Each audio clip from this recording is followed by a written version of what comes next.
네, 9월의 첫 수요 예배가 오늘 또 드려지게 되었습니다.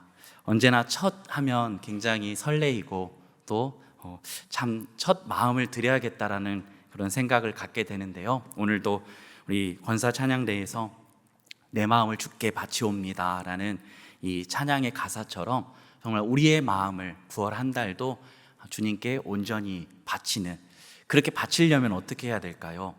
하나님의 말씀을 잘 온전히 붙들고, 그리고 그것을 묵상하고 연구하고, 또 그것을 통해서 하나님이 우리를 얼마나 사랑하시는지, 이제는 그 사랑을 받은 우리들이 어떠한 존재가 되었고 어떠한 삶을 살아야 되는지를 우리가 날마다 잊지 않고 나아갈 때 그러한 삶이 되어줄 줄 믿습니다. 우리는 욥기를 계속해서 보고 있습니다. 지난 시간에는 4장에서 5장 욥의 세 친구 중 가장 연장자인 엘리바스의 첫 번째 말에 대해서 말씀을 들었습니다. 오늘 주신 말씀은 이러한 엘리바스의 첫 번째 말에 대해서 이제 욥이 그것에 대한 응답, 대답을 하는 것입니다. 6장은 이 엘리바스의 첫 번째 이 말에 대한 응답, 대답이고요. 7장은 하나님께 올려드리는 기도입니다. 사실 욥기 말씀을 준비하면서 이거 쉽지 않겠는데 하는 생각이 들었습니다. 그렇다면 하나님께서 분명히 이 욥기서를 통해서 주시려고 하는 메시지가 있을 텐데 그것이 무엇일까라고 생각했습니다. 지난번 우리가 예레미야 선지자 예레미야서를 통해서 굉장히 경험해봤잖아요. 그래서 계속해서 막 심판의 메시지가 선포될 때 선포하는 설교자도 마음이 어렵고 그것을 받는 또 성도님들도 마음이 어려우셨을 겁니다. 왜냐하면 계속해서 심판의 메시지가 선포되었기 때문입니다. 그런데 그때마다 굉장히 어떻게 말씀을 전해야 될까 막막했습니다. 그런데 이 심판이 단순하게 그냥 죄를 지은 이스라엘 백성들을 멸하고 죽이고자 하시는 것이 아니라 심판의 궁극적인 목적은 하나님께서 이스라엘 백성을 돌이키게 하는 데 있다는 것을 우리는 알게 되었죠. 집 나간 자식을 위해 애타게 돌아오길 기다리시는 하나님의 마지노선, 사실 하나님께서요 그냥 우상 숭배하고 죄 가운데 있는 이스라엘 백성들을 그냥 놓아두시고 그냥 내버려 두시면 죽든 말든 내버려 두시면 그냥 괜찮으시잖아요. 상관없으시잖아요. 그런데 예레미야서 통해서 무엇을 말씀하고 계십니까? 하나님께서 태초 전부터 너희를 택하셨고, 그리고 이제 창세기로부터 시작된 하나님의 은혜 언약을 통해서 우리들에게 무엇을 주시죠? 약속을 주셨잖아요. 그 약속을 주셨고 하나님께서 그 약속을 신실하게 이뤄가는 것을 우리는 말씀을 통해서 예레미야 이 서를 통해서 알게 되었습니다. 그렇다면 오늘 욥기 이 말씀을 주시는 게 무엇일까요?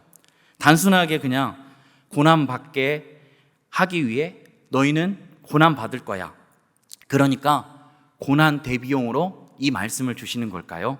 아닙니다. 답은 멀리 있지 않고요. 사실은 성경이 왜 쓰여졌는지를 알면 욥기서도 그냥 답이 나옵니다. 성경을 왜 주셨죠? 구약과 신약을 주셨는데요. 성경이 66권입니다. 그런데 구약을 우리는 잘 알고 있습니다. 오실 예수 그리스도에 대해서 잘 알고 계시잖아요. 그죠? 그리고 신약에 대해서 이제 구약에 약속하신 오실 예수 그리스도가 진짜로 오셨어요. 그리고 그 오신 예수 그리스도께서 우리를 위하여 십자가에 달려 죽으시고, 그리고 3일 만에 부활하셔서 하나님 보좌 우편에 앉아 계시다가 장차 다시 이 땅에 오실 이 약속의 말씀이 담겨져 있는 게 하나님의 말씀이라는 것입니다. 그러면 욥기는 뭡니까? 욥기는 성경이 아닌가요? 성경이잖아요. 그러면 욥기는 무엇을 말하는 겁니까? 욥기는 바로 예수 그리스도를 예표하는 말씀이라는 것입니다. 그래서 오늘 말씀은 긴병에 효자 없다, 긴 고난에 의인 없다 라고 말씀하시는 것이 아니라 사단이 하나님을 향해서 하나님 과연 인간들이 혜택이 없어도 하나님을 사랑할까요? 라는 그 던진 의문에 대해서 하나님이 주시는 부산물을 탐내는 이기적인 목적으로 의를 추구하며 하나님을 섬긴다라고 고발하고 있는 이 사단에게 그 견해가 잘못되었음을 욥을 들어서 설명해 주고 계신다라는 것입니다. 하나님을 어떠한 상황에도 하나님을 경외하고 섬기는 의인이 있다라는 것을 지금 말씀해 주고 있다라는 것입니다. 욥의 친구들은요, 욥의 소식을 들었습니다. 고난을 당하고 환난을 당하는 욥의 소식을 듣고 한 걸음에 달려왔습니다. 그리고 이 세 친구들이 처음부터 위로를 안 한 게 아닙니다. 그들이 위로했어요. 그들이 왔을 때 눈을 들어가지고 봤는데 욥의 고난이 너무나 극심하니까 욥이 욥인 줄 알기 어려울 정도로 지금 그런 상황에 있는 거예요. 그런 욥을 보자마자 그들이 어떻게 했을까요? 소리질러 울며 자기의 겉옷을 찢고 하늘을 향하여 티끌을 날려 자기의 머리에 뿌리고 주야를 7일 동안 함께 땅에 앉아 있었습니다. 그들이 금식한 거예요. 그 자신의 친구의 그 고난과 아픔 가운데 그들이 지금 어떠한 말도 할 수 없는 그런 상황 가운데 옆에 있어주기만 한 것입니다. 그런데 딱 7일까지였습니다. 그들의 위로가 아닌 이제 그때부터 정죄를 하기 시작합니다. 엘리바스의 첫 번째 말은 장황하지만 짧게 말하면 이겁니다. 현세적이고 도식적인 인과응보론의 근거에서 까닭없이 고난을 주신 것이 없다고, 죄를 지었기 때문에 고난이 찾아온 것이라고, 1+1은 2라고 그렇게 도식적으로 이야기하고 있다라는 것입니다. 그런데 이러한 고난이 찾아온 욥에게 어땠을까요? 욥은요, 이러한 상황에서 굉장히 엘리바스의 말을 듣고 슬펐을 것입니다. 어떠한 상황에도 늘 함께할 것 같았던 사랑하는 아내도 떠나고 이제 홀로 남은 그에게는 세 친구밖에 없었습니다. 그런데 이 세 친구들이 정죄하기 시작합니다. 엘리바스가 뭐라고 얘기합니까? 욥기 4장 7절은 생각하여 보라, 죄 없이 망한 자가 누구인가?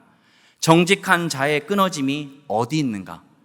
그러니까 죄 없이 망한 자가 없다라는, 망한 사람이 죄 없이 망한 자가 누구인가라고 보고 정직한 자가 끊어짐이 어디 있는가? 죄가 없는데 이렇게 될 리가 없다라는 것입니다. 그러니까 네가 지금 죄 때문에 이렇게 되었다라고 엘리바스는 말을 하고 있는 거예요. 그러면서 욥기 5장 2절은요, 분노가 미련한 자를 죽이고 시기가 어리석은 자를 멸하느니라 라고 이야기합니다. 분노와 시기가 욥이 이렇게 된 원인이라고 이야기합니다. 그래서 이러한 이 엘리바스의 서슬퍼른 이 정죄의 칼날 가운데 욥의 대답이 6장부터 시작되는 거예요. 그것의 대답이 6장 2절에 3절인데요. 나의 괴로움을 달아보며 나의 파멸을 저울 위에 모두 놓을 수 있다면 바다의 모래보다도 무거울 것이라. 그러므로 나의 말이 경솔하였구나. 이게 개역 개정대로 그대로 하면요, 욥 자신이 내가 경솔했구나 라고 생각할 수 있는데 그게 아니에요. 이 뜻을 좀 깊게 살펴보려면 다른 번역본을 봐야 됩니다. 현대어 성경입니다. 정말이지 이 고통과 괴로움을 재어볼 수 있다면, 이렇게 겪기만 하는 불행을 저울에 올려놓을 수 있기라도 한다면 아마 바닷가의 모래보다도 더 무거울 거야.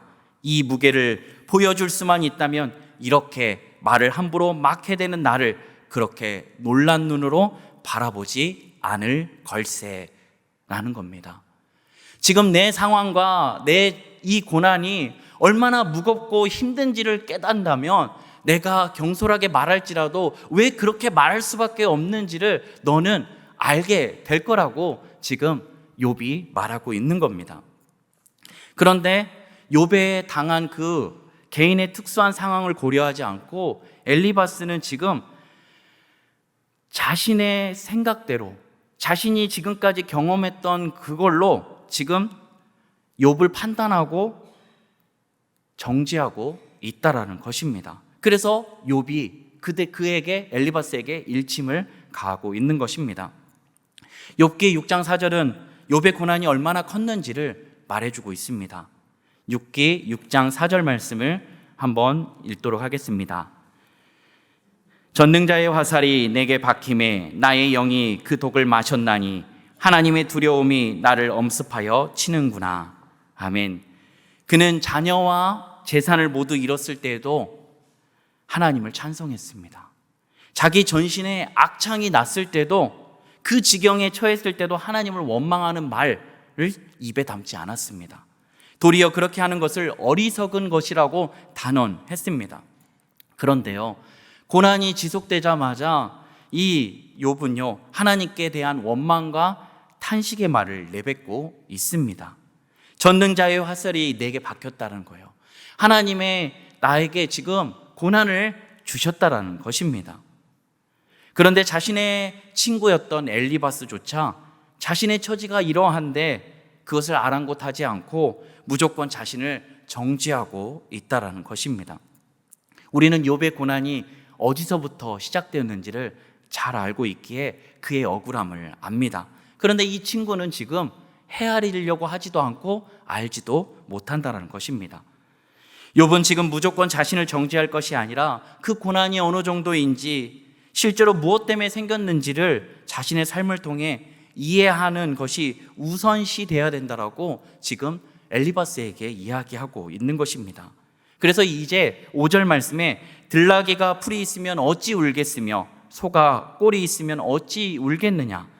그러니까 들나귀나 소가 먹을 것이 없을 때는 우는 것이 당연한 것처럼 자신도 지금 울부짖고 탄식할 수밖에 없는 분명한 이유가 있다라고 이야기하고 있는 것입니다. 오늘 주신 말씀은 14절 말씀으로 시작됩니다. 낙심한 자가 비록 전능자 경외하기를 저버릴지라도 그의 친구로부터 동정을 받느니라.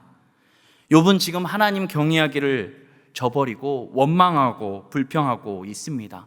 그럼에도 불구하고 그의 친구로부터는 동정을 받아야 되는데 그는 받지 못하고 있습니다. 욥이 바란 게 정말 큰 거였을까요? 그렇지 않죠. 22절, 23절 말씀에 이렇게 얘기하잖아요. 내가 언제 너에게 무엇을 달라고 말했더냐? 나를 위하여 너희 재물을 선물로 달라고 하더냐? 내가 언제 말하기를 원수의 손에서 나를 구원하라 하더냐? 폭군의 손에서 나를 구원하라 하더냐? 욥이 큰 걸 바란 게 아닙니다.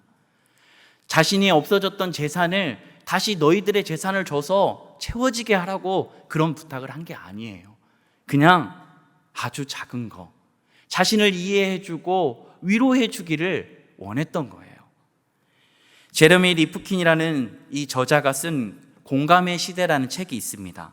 이 책에 보면 인류의 역사와 문명을 끌고 온 기본적인 동력은 인간의 이기심이 아니라 공감하는 능력이었다라고 분석하면서 에너지 전환 시대를 살아가는 21세기에 이끌 핵심 역량도 공감의 능력임을 주장합니다.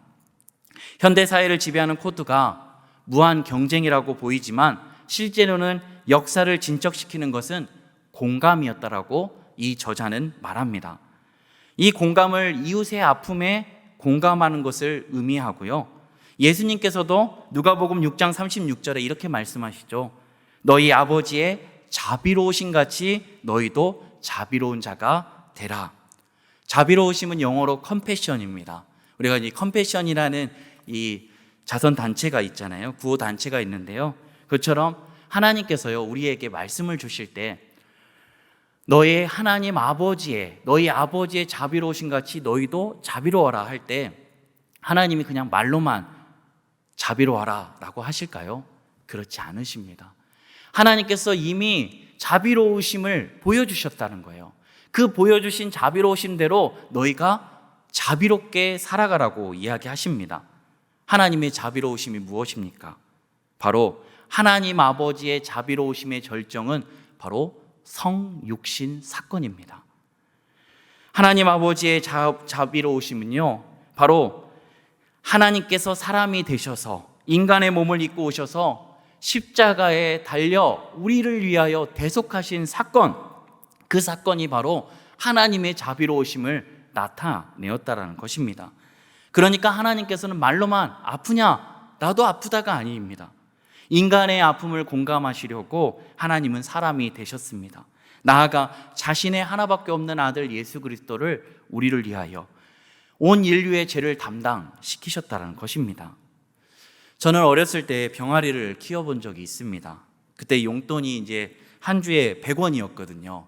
근데 이 100원이 큰 거였거든요. 그래서 학교 이 매점에 가면 100원으로 할 수 있는 게 이렇게 사 먹을 수 있는 게 참 많습니다. 연탄 과자 그게 하나에 10원이었거든요. 그럼 10개를 살 수 있는 연탄 과자 맛있습니다. 뭐 드셔보셨잖아요. 네. 아무튼 이 연탄 과자 10개를 살 수 있는 돈인데 제가 그날 이제 매점에 들리지 않고 학교 뒷문에서 들리는 이 삐약삐약거리는 소리가 들리기 시작합니다. 그런데 그 소리가 날 데려가서 이제 그 소리로 들리는 거죠. 네, 결국 저는 그 애절한 삐약에 뿌리치지 못하고 100원으로 귀요미 뿅아리 2마리를 입양했습니다. 근데 걱정이 되었어요. 저희 어머니가 형이 이미 뿅아리를 사와서 죽인 적이 있어서 절대 살아있는 건 사오지 말라고 하셨거든요. 근데 이것을 어떻게 감추고 들어갈까 했는데 얘는 속도 없이 삐약삐약 거리는 거예요. 그래서 들켰어요. 근데 어머니가 웬일로 저를 혼내지 않으시고 저에게 2가지의 당부의 말씀을 주셨어요. 첫 번째, 병아리 양육수칙 제1항, 병아리를 만지지 말 것. 바라보는 것은 되지만 안정이 될 때까지는 절대 손으로 만지지 말 것. 왜냐하면 손톱 올라서 병아리가 죽는데요. 제2항, 상자를 만들어 그 안에 넣고 따뜻한 아랫목에 둘 것. 저는 곧바로 그 어머니의 양육수칙 제2항을 실행에 옮겼어요. 그래서 뿅아리 2마리를 상자에다가 넣어서 아랫목 따뜻한 곳에 이불을 덮어가지고 두었습니다. 얼마나 제가 순종했습니까? 네, 그래서 또 1항도요, 제가 며칠간은 잘 지켰어요. 며칠간은 잘 지켰는데 자꾸 삐약삐약거리는데, 그리고 그 바라보는데 이 뿅아리의 그 초롱초롱한 눈망울과 마주쳤을 때 저는 이 삐약거리는 뿅아리를 안 만질 수가 없더라고요. 그래서 이미 이성이 마비가 되고 손톱이 뭐고 생각도 안 나고 그냥 귀여운 뿅아리를 막 제가 이리 만지고 저리 만졌던 거예요. 그런데 며칠 뒤에 어떻게 됐을까요? 손톱이 올라서 이 아이가 시른시른 계속 꾸벅꾸벅 조는 거예요. 이렇게 병이 든 거죠. 결국은 이 뿅아리가 죽게 되었습니다. 저는 이때 생각한 게 있어요. 그게 뭐냐면 제가 만약에 어미가 되었을 수 있다면 따뜻하게 품어주고 닭의 언어로 뭐 빽빽빽 힘냅냅 막 이렇게 이렇게 이제 이야기했다면 이 아이가 알아듣고 좀 힘을 내 가지고 살 수 있었을 텐데 그렇게 하지 못했다는 건데요. 근데 사실은 제가 그럴 마음이 없어요. 왜냐하면 귀엽기는 하지만 제가 닭으로 변해가지고 닭으로 죽을 마음이 없고, 그리고 닭이 될 정도로 그렇게 그 뿅아리를 사랑하지 않았다는 것입니다. 그런데 우리 예수님은 어떠십니까? 우리 예수님은요, 우리의 그 아픔을 공감하시고 우리를 위하여 친히 인간의 몸을 입고, 오시지 않으셔도 되는데 인간의 몸을 입고 사람이 되셔서, 연약한 사람이 되셔서 연약한 사람들에게 십자가에 달려 돌아가셨다는 것입니다. 이것에 대해서 히브리서 4장 15절은 이렇게 말씀합니다. 우리에게 있는 대제사장은 우리의 연약함을 동정하지 못하실 리가 아니요 모든 일에 우리와 똑같이 시험을 받으신 이로되 죄가 없으시니라. 아멘. 개역성경에는요, 이 동정이라는 이 말이요, 체휼이라는 말로 번역이 되어 있습니다. 개역 한글에는요. 근데 이 체휼의 뜻이 무엇이냐면 처지를 이해하며 불쌍히 여긴다 라는 뜻을 가지고 있습니다. 그리고 이 동정이라는 단어의 헬라어 단어는요, 시파데오라는 이 단어입니다. 시파데오라는 단어는 함께 고생하다, 뭐뭐와 같은 것을 겪다라는 뜻을 갖고 있습니다. 그러니까 예수님께서 우리를 동정하셨던 이 동정은, 체휼하신 그 체휼은 사실 그 의미보다 이것을 훨씬 뛰어넘어 우리가 죄로 말미암아 고생하고 죽을 수밖에 없는 우리들을 위해서 함께 가신 것이 아니라 홀로 그 십자가의 길을 가시고 우리의 모든 질고를 짊어지셨다라는 것을 의미합니다. 오늘 주신 말씀을 통해 하나님께서는 너희는 지금 고난 가운데 있는 가족과 친구와 우리의 이웃의 아픔에 공감하고 동정하고 있느냐라고 물으십니다. 채우려고 있냐라고 물으십니다. 심파되오라고 지금 하고 있는지를 물으시고 계신다는 것입니다. 고난의 때 필요한 것은 야, 고난 너만 당하는 거냐? 나도 당해봤어. 이 이야기하면서 해결책을 원하는 게 아닙니다. 말 잘하는 사람이 필요한 것이 아니라 고난 중에는 그냥 와서 묵묵히 손을 잡아주는 사람, 그냥 묵묵히 와서 안아주는 사람, 그리고 자신의 고통의 소리에 귀 기울여 경청해 주는 사람인 것입니다. 상담의 기초가 무엇입니까? 상담의 기초는 상담자의 이야기를 잘 들어주는 것입니다. 그 아픔에, 그 고통에 그것을 이야기를 경청하는 것, 거기서부터 치료가 시작되고 회복이 시작된다는 것입니다. 안아주고 손 잡아주는 게 무엇입니까? 네 고통을 내 고통으로 삼겠다는 것입니다. 인간이 인간다워지는 것은 다른 게 아니라 공감의 능력이 너의 아픔을 나의 아픔으로 느끼는 것, 공감 능력이 회복될 때, 확장되어질 때 인간은 인간다워지는 것입니다. 하나님께서 창조하실 때 그렇게 공감하게 만드셨다는 거예요. 아담이 하와가 단순히 이뻐서 너는 뼈 중에 뼈요 내 살 중에 살이라 라고 하지 않은 거예요. 그냥 그 모습 보기만 해도 공감하는 거예요. 그게 바로 하나님의 형상을 닮은 사람의 모습이라는 것입니다. 그런데 타락 이후에는 어떻게 되었습니까?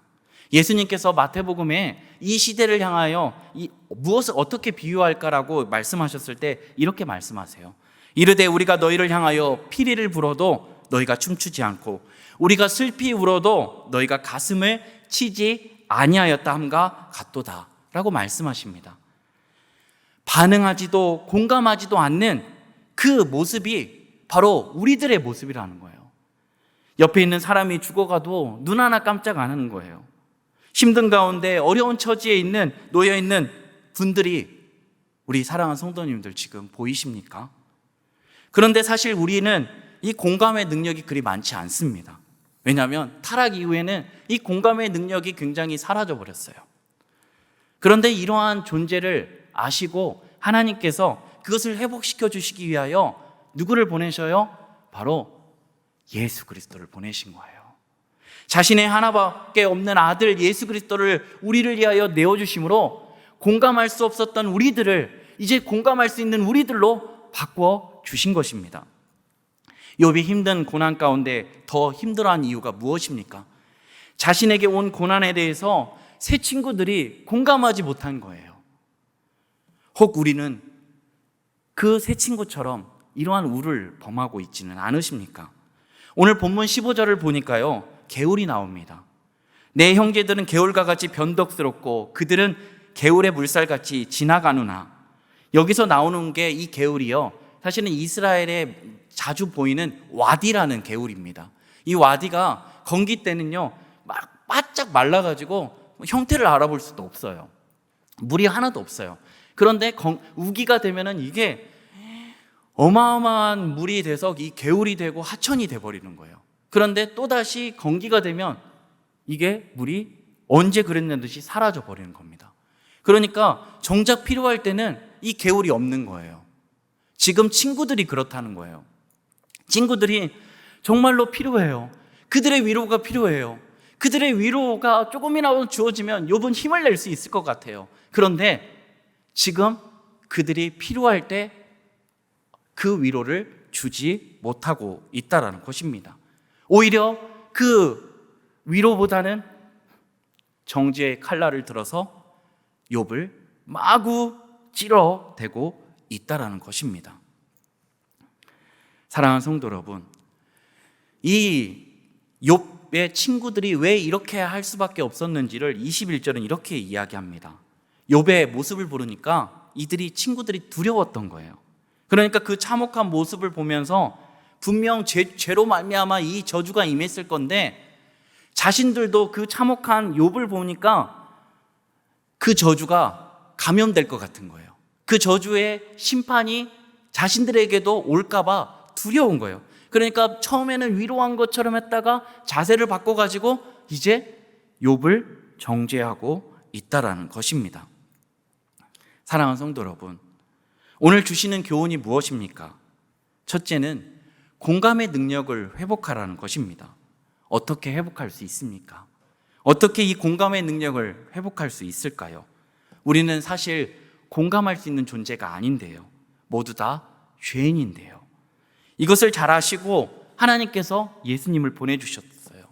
그리고 그 예수 그리스도로 말미암아 정죄하는 자들의 서로 미워하는 자들에게서 이제는 정죄하는 자들이 공감하는 자들로, 서로 미워했던 자들이 이제 서로 사랑하는 존재로 만들어 주셨다는 것입니다.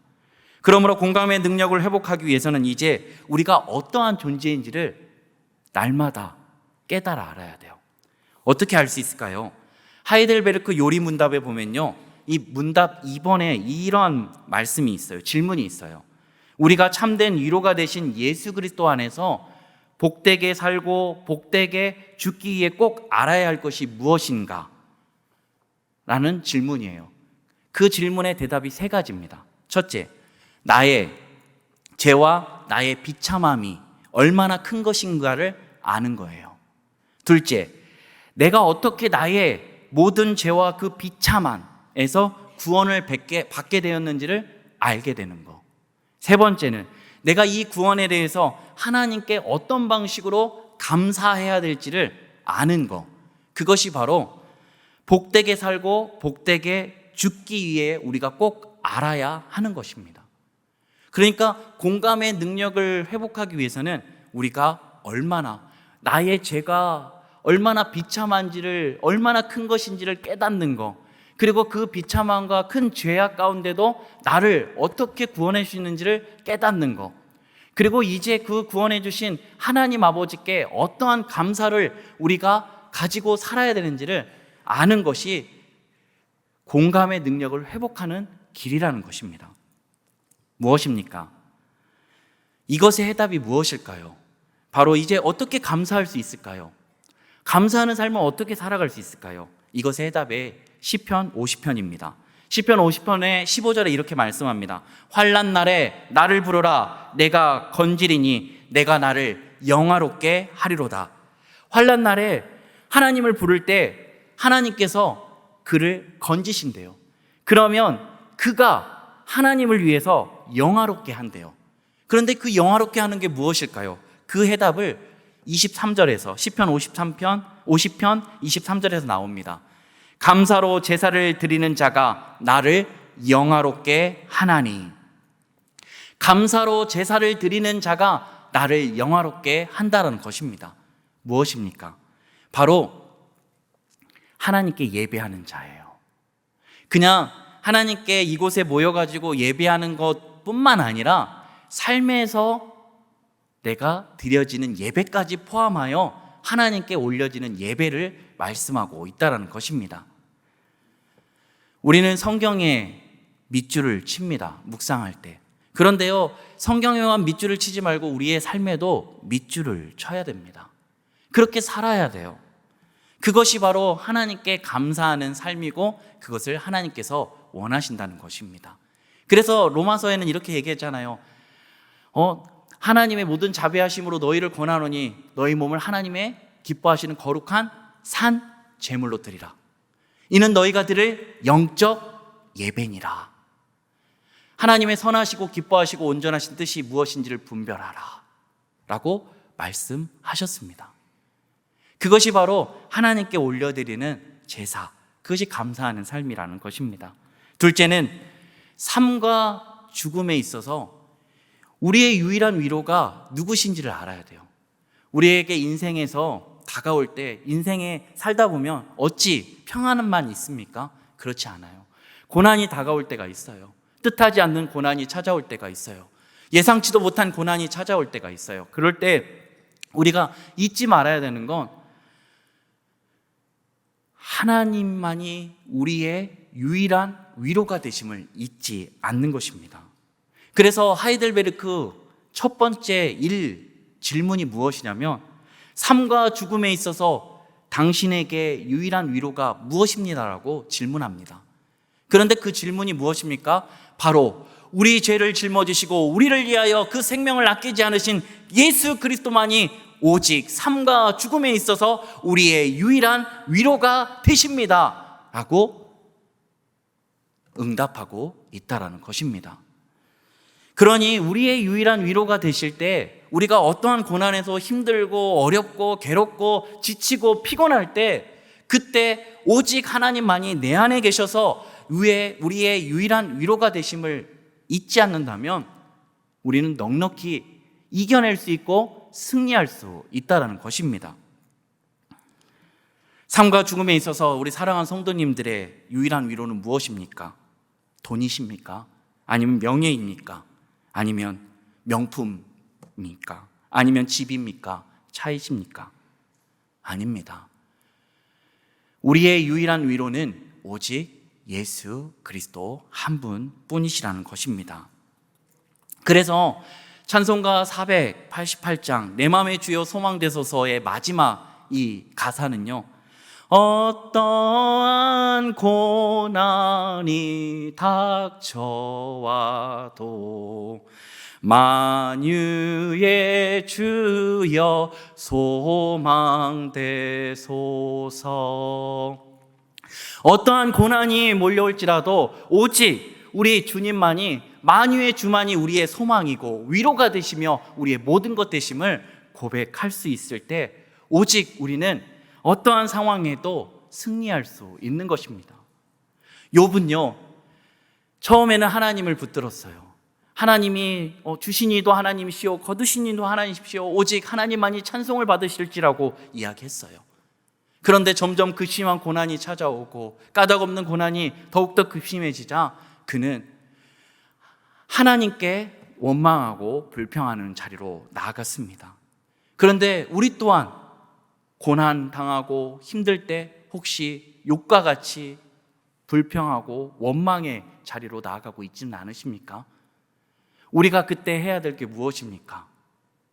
어떠한 경우에도 나를 포기하지 않으시는 그 하나님이 나의 작은 신음에도, 나의 생각조차도 알고 계시며 내가 어떠한 상황에서 위로받고 또 그 상황에서 넉넉히 이겨내야 될지를 알고 계신 하나님께서 우리를 붙들고 계심을 잊지 않는 것, 오직 하나님을 붙들고 하나님 안에 나아가는 것, 그 길밖에 없다라는 것입니다. 그래서 시편 31편 7절은 이렇게 말씀합니다. 주님은 나의 고난을 돌아보시며 내 영혼의 아픔을 알고 계십니다. 주님만이 나의 고난을 알고 계신다는 거예요. 누구에게 말하지 못하는 고난조차도 하나님은 다 알고 계시고 내 영혼의 아픔을 알고 계신다는 것입니다. 왜요? 이미 하나님은 나보다 나를 더 잘 아시고 우리 이미 형질 이루기 전부터 하나님은 우리를 계획하시고 우리를 하나님의 형상을 따라 지어주셨고 그리고 그 우리들을 위하여 자신의 아들도 아끼지 않으셨다는 것입니다. 사랑하는 성도 여러분, 오늘 우리 안에 역사하시는 공감의 능력이 되신 예수 그리스도, 그 영원한 소망이 되신 예수 그리스도를 우리가 붙들길 원합니다. 그래서 힘들고 아파하는 이들, 그들에게 다가가길 원합니다. 오늘 제가 잠깐 어디를 가려고 차에 이제 저희 아내랑 이제 차를 탔는데 저희 아내가 딱 저기 보라고 저희 할아버지가 잠깐 서 계신데 쌀을 들고 계시더라고요. 근데 저분 힘드신가 봐. 저는 그냥 무감각하게 그냥 봤거든요. 할아버지가 왜 저기 쌀을 들고 저렇게 서 계시지? 공감하지 못했어요. 근데 저희 아내가 할아버지가 막 쌀을 들고 계시는데 막 떨고 계시는 거예요.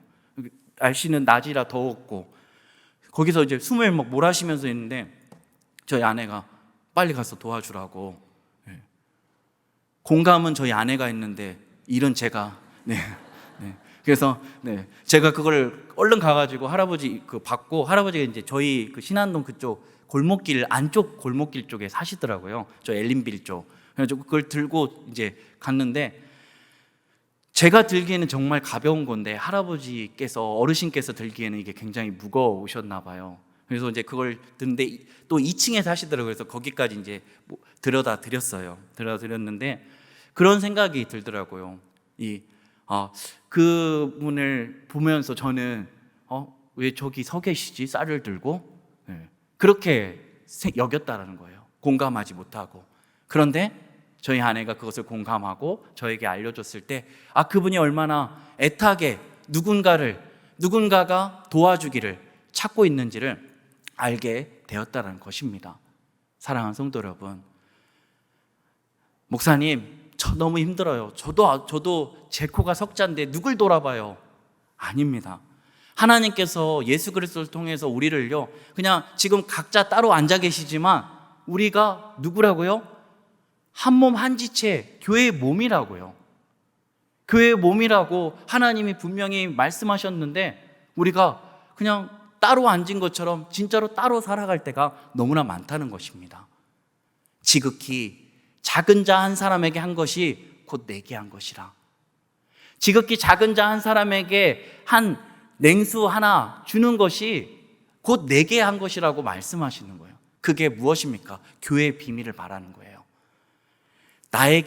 내가 형제에게, 자매에게, 내 이웃에게 도움의 손길을 펼쳤을 때 그것은 곧 우리에게 한 거라는 거예요. 자기 자신에게 한 거라는 거예요. 왜요?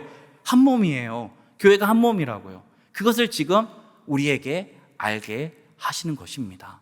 사랑하는 성도 여러분, 세상은 날로 각박해질 것입니다.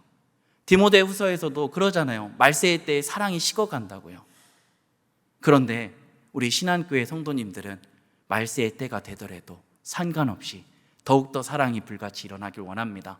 새 계명을 주노니 너희가 서로 사랑하라. 내가 너희를 사랑한 것 같이 너희가 서로 사랑하라. 너희가 서로 사랑하면 이로써 사람들이 너희가 내 제자인 줄 알리라. 아멘. 오늘 다시금 공감의 능력을 회복해서 우리 안에 역사하고 계신 예수 그리스도로 말미암아 우리 사랑하는 성도님들이 정말로 우리 혹시 신한교회 안에 죽어가고 있는 우리 성도는 없는지, 아파하고 시험 가운데 있는 성도는 없는지 다시 한번 돌아보고 서로가 함께 교회로 아름답게 지어져 가는 놀라운 공감의 능력이 활활 타오르 오르는 귀한 우리 신한교회 우리 모두가 되길 예수님 안에 간절히 바랍니다. 기도하겠습니다.